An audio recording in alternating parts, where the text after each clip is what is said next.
battle ablaze at a West Toledo restaurant. Plus, from toys to essentials, rising prices are squeezing holiday budgets, changing how families are shopping this holiday season. And a new flu strain is driving millions of cases this season with a strain that may evade immunity, why doctors say the worst could still be ahead.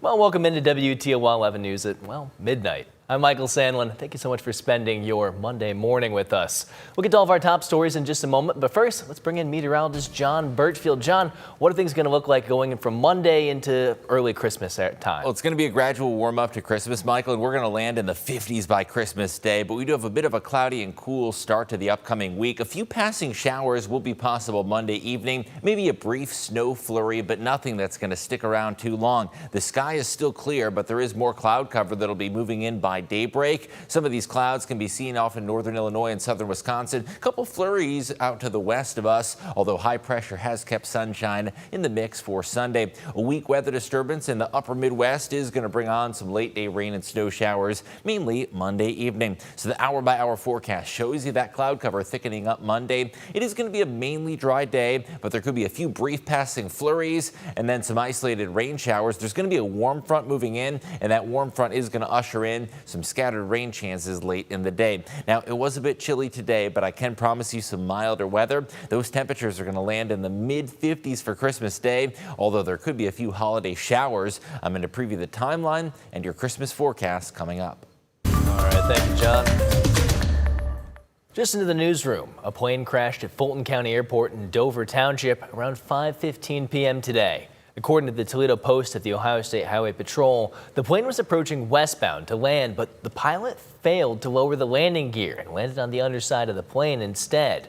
Now, the pilot was not injured. Impairment and weather were not factors in the crash either, and the crash remains under further investigation.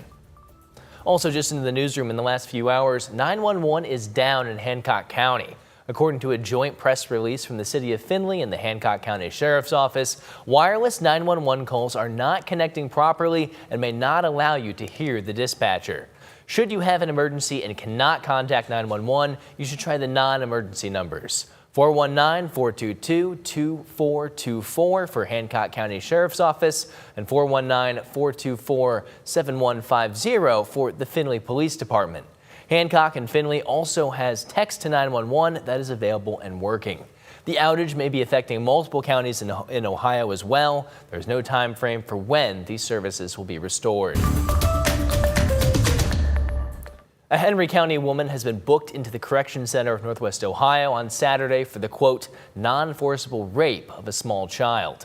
According to Henry County clerk documents, 32-year-old Mara Silva engaged in sexual conduct and abuse with a 6-year-old child from October 16th through October 29th. Silva has been indicted on charges of endangering child abuse and felony rape.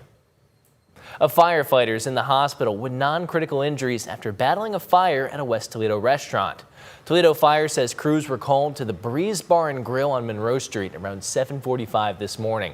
The fire was mostly contained to the back of the building, but there is still smoke and fire damage, so the restaurant will be closed for some time until the health department clears it for reopening.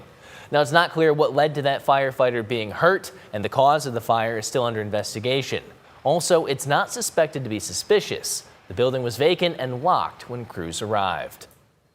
Two 18-year-old suspects are facing charges after they were found with a stolen car and evidence linking them to multiple other thefts. According to the Monroe County Sheriff's Office, Tanea Taylor of Monroe and James Harris of Ypsilanti were arraigned on charges of receiving and concealing stolen property. Deputies tracked their gray Nissan Altima using flock safety cameras, a vehicle that was reported as stolen during an armed carjacking in Southfield, Michigan, only hours earlier. The vehicle was spotted around 5:30 a.m. Saturday morning and located minutes later at a gas station on South Monroe Street.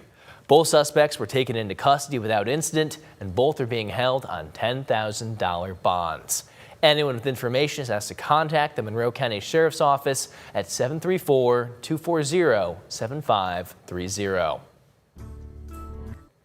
Well, with Christmas just a few days away, some shoppers are scrambling to finish their Christmas lists. But many say affordability is shaping how they decide to spend.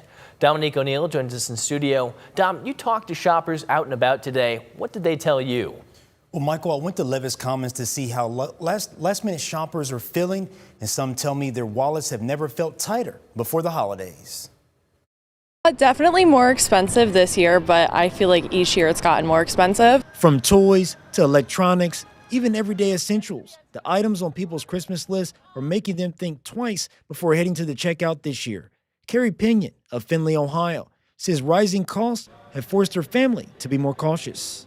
I think things are a little bit more expensive this year. It doesn't help. I have 2 kids in college now, so we're definitely watching our spending habits this year a little bit more, but I do feel like prices are up a bit. And with money not stretching as far, last-minute shoppers like Nicole Wells say that means making harder choices. We were also going and donating to local families as well, so we really watched what we were getting and gave to those families.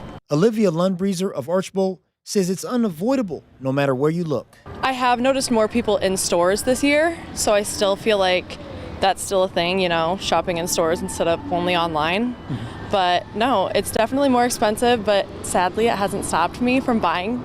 Linda Paradise of Lambertville, Michigan says you could even feel it in the crowds. Less people overall, and her cart was emptier in particular. I probably bought less this year than I have than last year. Some gifts, maybe not big gifts, but definitely some gifts. However, Derek Richardson says things don't feel so different to him, saying he found prices to be about the same and last-minute deals help offset costs. I would say prices seem to be about the same. There's good deals to be had if you are doing some last-minute shopping. We found a couple things that were a little bit lower than what we were expecting to pay, so from that standpoint, it's pretty good. But whether you're pinching pennies or piling on the presents, these shoppers say the holiday spirit continues to be infectious. People are happy, excited to be out and wishing each other a Merry Christmas. And according to the National Retail Federation, holiday sales this year will top $1 trillion for the first time, with a projected 3.7 to 4.2% growth. Through much of this reflects higher prices. Reporting in studio, Dominique O'Neill, WTOL 11. Runners and walkers dressed in their jolliest gear this morning for the annual Run Santa Run 5K at Levis Commons. The race has been held every year for almost 10 years, with participants decked out in Santa hats, reindeer antlers, ugly sweaters, and more. Organizers also raised around $500 to buy toys for the Lucas County Children's Services Toy Drive. We have it every year in December, and it's a good time to get friends and family together and run, do a little 5K. It's a little cold, but when you do it all together as a group, it makes it a little bit better. We've got all the festivity happening. We've got Santa here. We'll have the Grinch coming maybe soon. Over 400 people braced the cold this morning, and even some furry friends, too. Doctors are warning about surging cases of influenza. At least 1,900 people have died from the flu nationwide this season, including 3 children. The CDC says that 2 of these children's deaths were reported in just the last week. Jen Sullivan reports on the growing warning from doctors as millions of people get ready to gather for the holidays.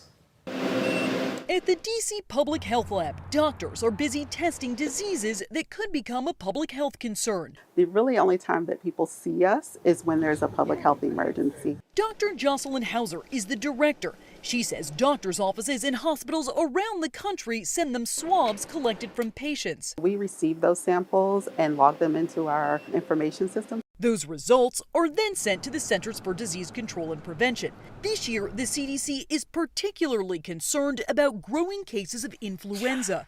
The latest data released Friday shows there have been at least 4.6 million flu cases so far this season, 49,000 hospitalizations, and 1,900 deaths in the U.S. alone. The dominant strain causing the surge in illnesses is subclade K, a mutation of influenza A. We think that this clade K virus is evading population immunity, meaning more people are susceptible to infection. While doctors in the CDC say the best protection is to get the flu vaccine, Johns Hopkins University professor Andrew Pekosh says this year the shot may not be enough. It has mutations that may allow it to evade some, but not all, of the influenza vaccine-induced protection. As millions of people prepare to travel and gather this week for the holidays, there's growing concern illnesses may spike, and cases are surging around the globe. Children, adults 65 and older, and those with underlying medical conditions are particularly vulnerable to the flu.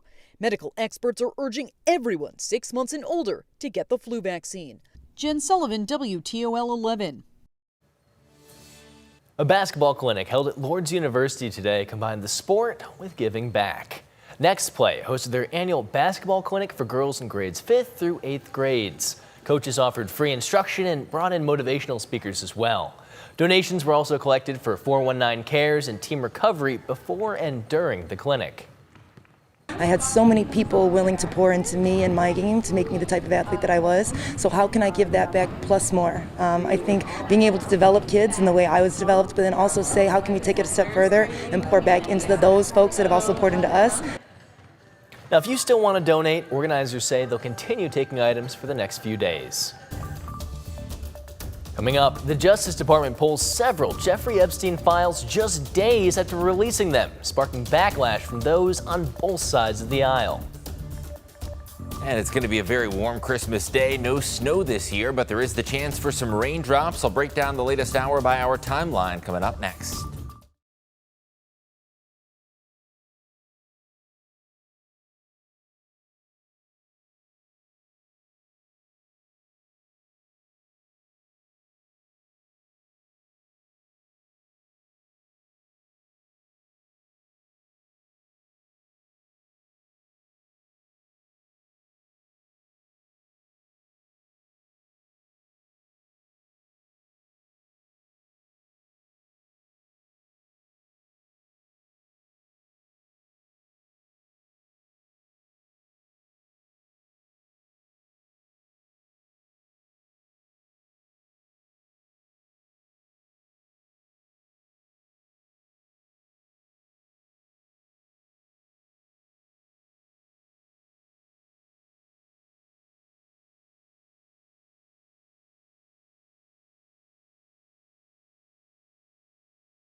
Welcome back in. No white Christmas this year. That chance down to a 0%. Historically, about 1 in 3 years brings a white Christmas. This is not going to be the year, but it is going to be a warm Christmas. So those of you looking forward to the 50s going to love this holiday forecast. There is hardly any snow across the Buckeye State. If you look out to the east of Cleveland, there is a little bit of snow on the ground. That lighter color shows you just a trace to 1 inch of snow accumulation. And in western Michigan, there is about 3 to 6 inches on the ground. If you look at the upper Midwest, in New England, some heavier snowfall amounts. Northern Wisconsin, northern Minnesota, some of those darker blues indicate 3 to 6 or even 6 to 12 inches of snow on the ground. We are high and dry right now, but looking off to the west of us, our next weather disturbance is going to bring us some spotty rain and snow showers. Some of those are already drifting into northern Illinois and southern Wisconsin. So the hour-by-hour forecast is going to show you a little more cloud cover by daybreak tomorrow. It is going to be cloudy and dry heading into work. Now, there is the chance we do see a little burst of some light snow east of I-75.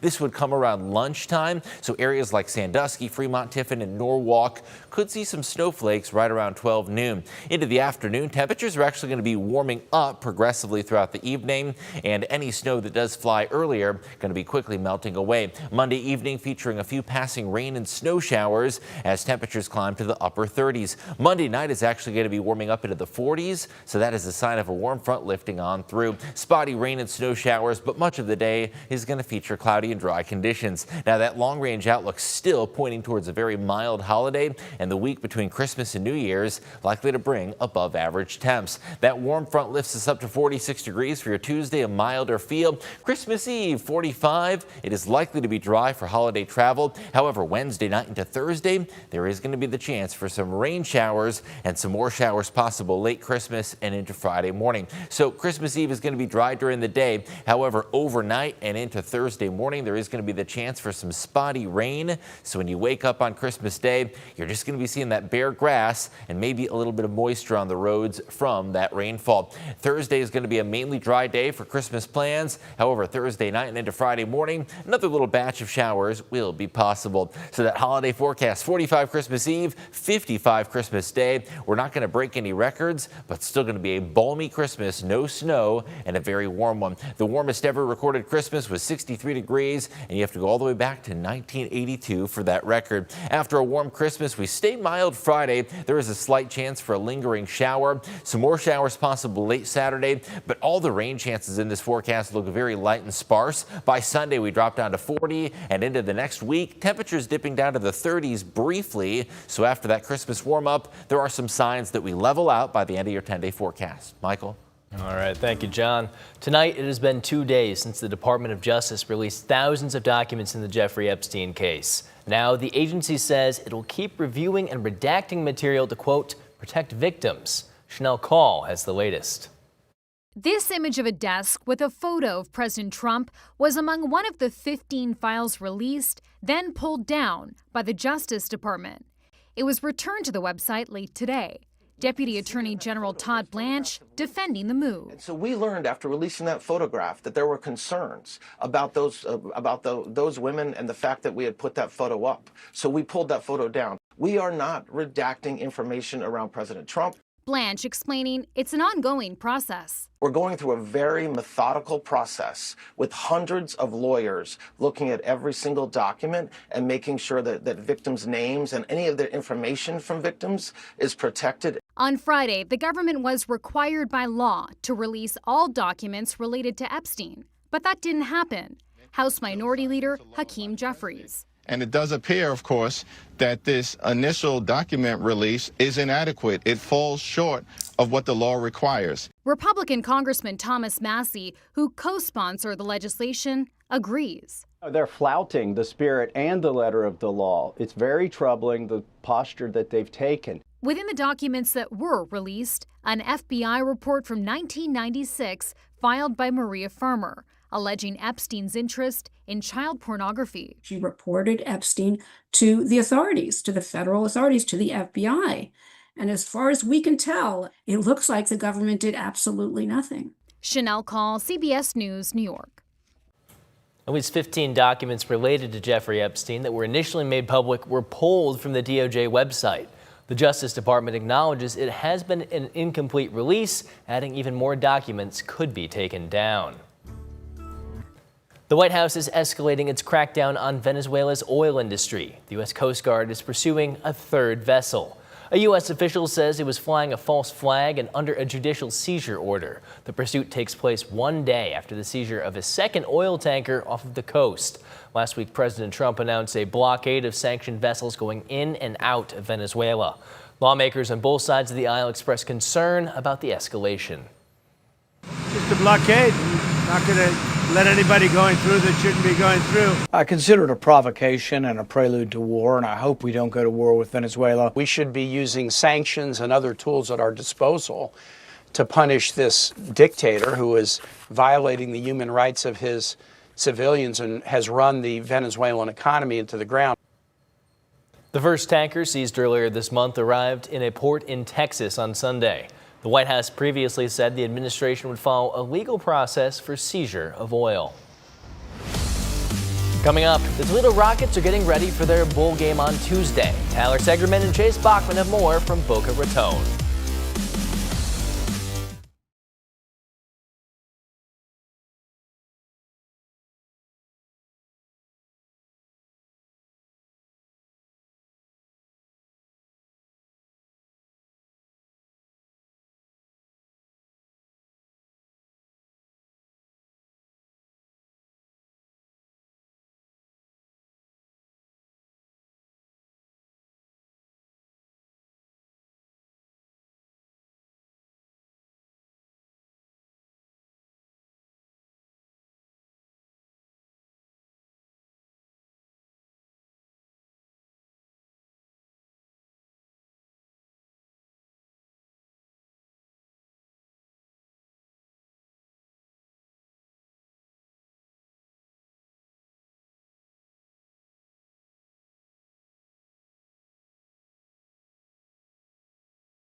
Sports brought to you by Jim White Honda. Good evening, everyone. Tyler Segerman here with you alongside Chase Bachman. We're here in Boca Raton High School, Chase, where they just finished up their second to last practice for bowl prep. Absolutely. The Toledo Rockets getting ready for the Bush's Boca Raton Bowl of Beans. It's a mouthful, but this game is going to be very exciting for Toledo. It's a chance to finish out the Jason Candle era the right way. Those were the words of interim head coach Robert Weiner. He is a Florida guy. Tampa pretty much his whole life as a high school football coach, very successful, with a lot of these players coming from Florida because of him. And he said this is all about finishing out, as he said, the Jason Candle era the right way. First and foremost, these guys deserve it. You know, we have guys on this team who've been through COVID and guys on this team who've been here 6 years. You know, so I get to honor them tonight and have dinner with those seniors that have been here for all of that time and dedicated their time. But also, honestly, I think that we then take the players and turn it back. I think that we collectively owe it to Jason Candle, like the winningest coach in the history of Toledo football. Like, this is his team that he put together. And although he doesn't get to coach it here, I think we owe it to him to put a great product on the field and try to represent that, as well as our university and as well as our town, as great as we possibly can. More than a dozen players on this roster are from the state of Florida, so a nice reunion of sorts to see them play in front of friends and family here on Tuesday. And of course for them, guys like Emmanuel McNeil-Warren, who's going to be in the NFL, he decided to play. He didn't get a chance to play in the bowl game last year in Detroit, so he gets a chance to finish out his career strong. Guys like Andre Fuller, Tucker Gleason, all these guys coming back to Florida to finish out their careers, and what a way to obviously finish that out here in Florida for these guys. I feel like the coach change that we had.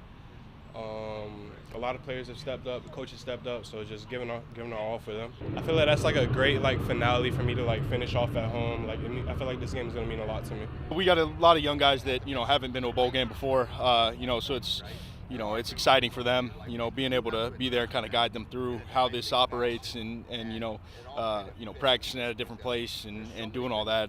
But it's going to be good, and the guys are excited. We want to win every football game that we play in, and no better way to do it than now. So we've got a little adversity. We got some coaches out, other guys stepping up into different roles, and the guys have embraced it and they're excited.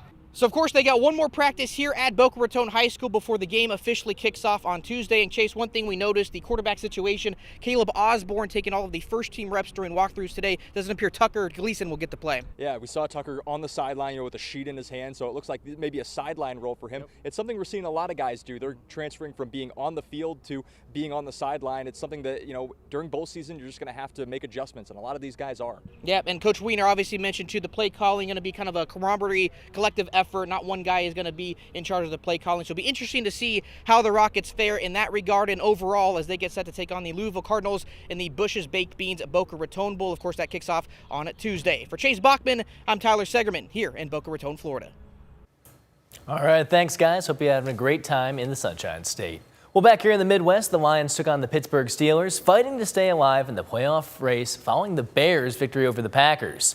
The game remained tight until the fourth quarter when Pittsburgh extended their lead to 12 with around 6:40 left in the game. The Lions would then drive and score off Jahmyr Gibbs' touchdown with just over 4 minutes left in the game to get within 5. The Steelers' next drive would stall out, and the Lions would have a chance to win it on 4th and goal from the Pittsburgh 9. Jared Goff would get it to Amon-Ra St. Brown, who would then lateral it back to Goff, who would score. However, the play was ruled dead due to an offensive pass interference. The Lions now on the brink of being eliminated from the playoffs.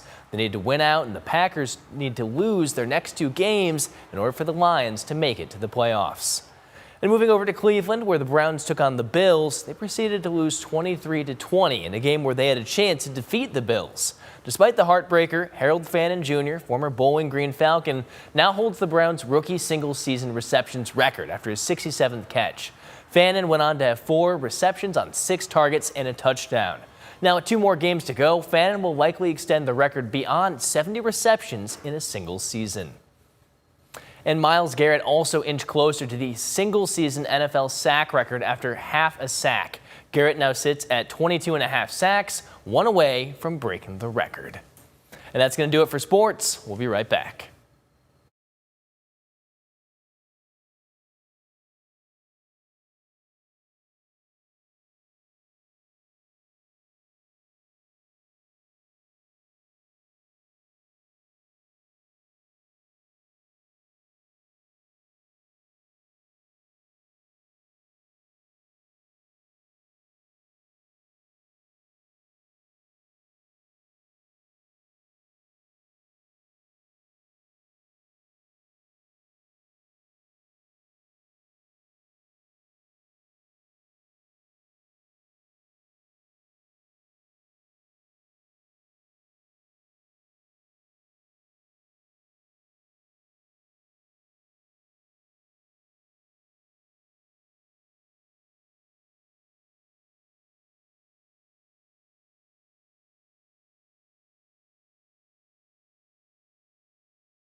Well, if you're not sick of sweets yet this season, here's another excuse to indulge. Monday, December 22nd is National Cookie Exchange Day. That's when each person in a group bakes their own version of the goodies, then they exchange cookies to try different varieties. And here's a little history to snack on from nationaltoday.com. Persia holds the title for baking the earliest cookies back in the 7th century. Didn't know that. Well, Christmas is only 3 days away. With holiday cheer ramping up, Christmas songs are playing everywhere you go. You can't escape them. Photojournalist Hunter Huffman went to the ribbon to find out which songs made the nice list and which songs made the naughty list. So what is your favorite Christmas song and why? My favorite Christmas song is probably Silent Night. Just a beautiful song and just love that song. What about you? What's your favorite? Jingle Bell Rock. Jingle Bell Rock? Probably Rocking Around the Christmas Tree because it's just like fun and festive. I'm missing my two front teeth because this year I'm missing my two front teeth. Let's see, are you missing them? Oh yeah. What is your favorite Christmas song and why? Christmas song is Rudolph because I like the show of it and it's nice. It's good. I like them all. Maybe Little Drummer Boy. I'm a drummer, so Little Drummer Boy is kind of a favorite. If you had to pick a least favorite Christmas song, what's it going to be? How about Jingle Bells? Heard it way too many times. Probably the 12 days, or was it 12 Days of Christmas or something? Just because I can't remember all the words and the order and all that. I don't really have one because I like them all, and I don't really have a least favorite because I like most Christmas songs anyway. How about you? I like them all. I don't have a least favorite. I don't have a least favorite. I'm a big fan of the Christmas season and we love all the Christmas songs, don't we? Yeah. Well, I think we can agree there's a lot of great Christmas songs. Yeah. But John, what is your absolute least favorite? They say they don't have a least favorite, but they've never been at the Toledo Zoo Lights before Christmas.